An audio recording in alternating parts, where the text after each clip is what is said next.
asalaamaaleykum tey dafa am benn seetlu bu ma defoon ma bëggoon ko partager bëgg nit ñi bàyyi ko xel ñi nga xam ne dañoo juddu fekk ñu leen di wax ne weer wi dañ ko war a séentu soo ko gisee ngay woor soo ko gisee ngay wori nga xam ne loolu ñu leen di wax sukkandikuwul ci waxu yàlla ci ab nettali la sukkandiku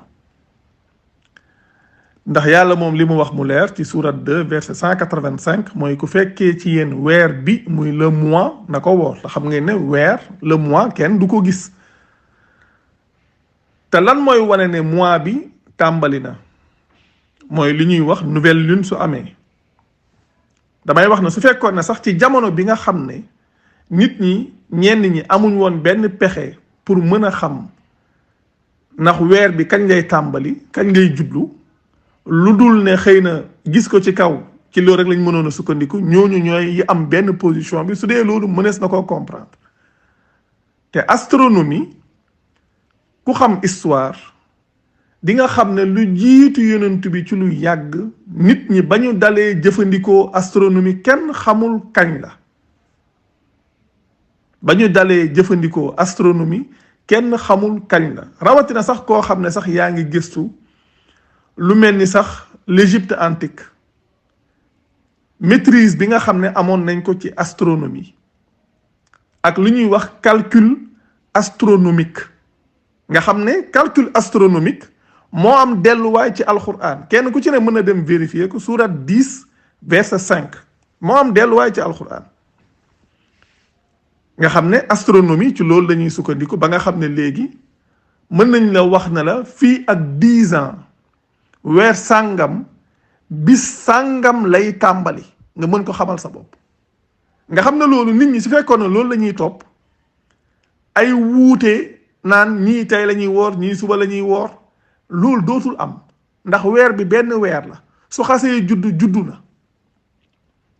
ñi nga xam ne judd na ci ñoom lu jiitu fajar gi di jot su boobaa ñoom dañuy woor ñi nga xam ne ñoom dafa judd ci ñoom ginnaaw bi fajar gi jotee ñoom bis boobu duñ ca mën a woor mu nekk loo xam ne lu leer la lu kenn ku ci ne mën a vérifier léegi nag li xoromu nag mooy waa ëhlu séentu weer nga xam ne toppuñ njàngaleem yàlla mooy li ñuy wax les sunnites ñoom toppuñ njàngaleem yàlla maanaam ci ay nettali la ñuy sukkandiku ndax yàlla moom dafa wax ne ku fekkee ci yéen weer bi na ko woor te weer bi li nga xam ne mooy marqué ak tàmbaleem mooy li ñuy wax la nouvelle lune mooy si weer wi juddoo te weer wi dina juddu te doo mën a gis weer ca boppam muy le mois dina juddu mooy li ñuy wax la lune muy la nouvelle lune dina juddu te fekk yow doo mën a gis astre bi ci kaw te nouvelle lune bi su juddoo mooy weer wi su juddoo rek lu mën a xew weer wi tàmbali na nga gis ko ak nga ñàkk koo gis weer wi moom juddu na léegi nag ñoom dañuy bañ loolu dañuy bañ calcul astronomique ne ñoom faaw dañuy gis ma ne leen waaw yéen waxtu julli yi ngeen di julli ndax da ngeen a jël ab xeej dem samp ko ca biti wala ngeen wut ab cadran solaire teg ko ca biti di xool takk ndeer bi fan la toll ngir ngeen mën a ngir ngeen mën a julli wala yéen da ngeen a wut léegi ay horloge def ci seen jàkka yi maanaam daal ci julli gi nangu ngeen jëfandikoo maanaam technologie ak fu mu toll waaye ci koor nanguwu leen cee jëfandikoo technologie mu nekk lu doy waar léegi nag dafa am loo xam ne yàlla dana na nattu tey jii nii xam naa ne ñoom dafa mel ni bàyyiwuñ ci xel ndax li may wax rek nit soo wanee ginnaaw li la yàlla digal sa xel day fattu soo wanee ginnaaw li la yàlla digal sa xel day fattu xam nga ñoom su ngeen xoolee communiqué yi nga xam ne def nañ ko di wax na ñoom mardi mooy nekk seen dernier jouru koor parce que seulement weer wi leen yàlla digal 28 jours lañ ci woor te li ko waral mooy weer wa ba mu juddoo ñoom ca ñaareelu fan ba ca lañ woor mooy weer wi mu ngi juddu woon le 10 mars 2024 ñoom ñu woor le 12 mars weer wi bi muy juddu le 10 mars dafa juddu à 9h GMT ñi nekk Sénégal bis boobu mënuñ woon a woor ndax waxtu yu ñu waroon a jàpp koor fekk na mu passé mais ñi nekkoon Amérique muy États-Unis Canada ba ci Amérique du Sud man xam naa ñoo xam ne dimanche boobu dañoo woor ndax dimanche boobu dañoo woor ndax weer wi juddu na. mu nekk loo xam ne lu leer la lu kenn ku ci ne mën a xam. léegi nag ñoom dañoo wax ne ci seen communiqué yi weer wi ñoom dañoo wax ci seen communiqué yi weer wi moom lu mën a xew juddu na lundi le 8 avril à 18h21 lu mën a xew weer wi juddu na. léegi nag weer wi juddu na lundi le 8 avril 2021 waaye duñ ko mën a gis lu dul talaata te yàlla waxu leen na leen su ngeen gisee weer su ngeen fekkee weer bi mooy le mois na ngeen woor loolu mooy li nga xam ne moom la yàlla wax. léegi ñoom nangu nañ ne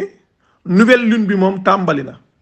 te soo nangoo ne nouvelle lune bi mu ngi tàmbali le 8 avril à 18h21 kon yow nangu nga ne kon dugg nañ ci beneen weer. léegi lan moo la koy tee accepté mooy da ngay xaar léegi ba gis astre ba ca kaw. gis naa fii ci communiqué ñi ñuy wax ASPA ñoom seen bopp sax dañoo wax ne maanaam weer wi ñoo ngi koy mën a gis talaata te suñ koy gis talaata day fekk weer wi am 25 heures nga xam ne day fekk weer bu bees bi moom juddu na ba am bis bu mat sëkk ñoom ñuy soog a ba am bis bu mat sëkk ba teg benn waxtu ñoom ñuy soog a mën a gis weer kon ñoom nangu nañ ne dugg nañ ci beneen weer. léegi nag problème bi mooy gisuñ weer moo tax mais nag li xoromu nag foofu la jëmee ñoom dañoo wax ne weer wi tey lundi le 8 kenn mënu koo gis may leen yàlla ci xereñteem ak njàngaleem ak nattoom ak ni mu mën a wanee nit ñi seeni xel nu mu fattoo ginnaaw bi ñu wanee ginnaaw la muy jàngale moom yàlla dafa dogal tey le 8 avril éclipse solaire am soo demee ci États-Unis Canada éclipse solaire ba ci Mexique éclipse solaire am mooy li ñuy wax jàppug jant bi yàlla dafa dogal mu am tey waaw léegi éclipse solaire lan moo tax muy am lan moo tax ba ñu naan weer wi lan moo tax ba ñu naan jant bi dañ koo jàpp weer wi ban rôle lay jouer ci éclipse solaire ndax baat bu tubaab bi rek éclipse lan moo ko maanaam loolu lan lay firi nga xam ne léegi jant bi moom moo fi war a nekk waaye weer wi juddu na mu nekk ci waxtu woo xam ne ñi nga xam ne ñoo dëkkee foofu tey weer wi dafa nekk ci seen diggante ñoom ak jant bi ba éclipse jant bi ba nga xam ne léegi yow gisatoo jant bi weer wi moo la imposer présence am waaye ñoom ñu ne weer wi kenn mënu koo gis tey éclipse solaire am weer wi ñëw ne leen waa da ngeen wax ne mënu leen maa gis waaye man maa ngi nii ndax tax naa ba ñii ñoom mënuñoo gis jant bi kon moom imposer na leen présence am waa loolu ñoom ban jàngat lañ ci def ak ban gis-gis lañ ci am loolu man wax dëgg yàlla bëggoon naa koo xam ñoom ban jàngat ak ban gis-gis lañ ci am ñoom ñu wax ne weer wi kenn mënu koo gis éclipse solaire am weer wi imposer leen présence am ba am waxtu woo xam ne sax weer wi dafa dox seen diggante ak jant bi ndax loolu waruñ cee xalaat nañu dellu ci njàngaleem yàlla balaa yéex nañu dellu ci njàngaleem yàlla balaa yéex am na loo xam ne ku ci dee di nga ko réccu nañu dellu ci njàngaleem yàlla tey jëfandikoo suñuy xel di xalaat li yàlla wax ak li ngeen di topp dara boolewu ko nee naa àdduna du yàgg ba kenn ku mu mën a doon di leen wan fenn fu yàlla waxee ne ku gis ci yéen weer bi na ko woor séentu weer ak gis weer loolu du njàngaleem yàlla lu leer la kenn ku ci ne mën ko vérifier te képp kuy défendre séentu weer ba di ci teg ay théorème àdduna du yàgg ba mu indil la benn aaya bi saxal loolu mu gëm jërë ngeen jëf asalaamaaleykum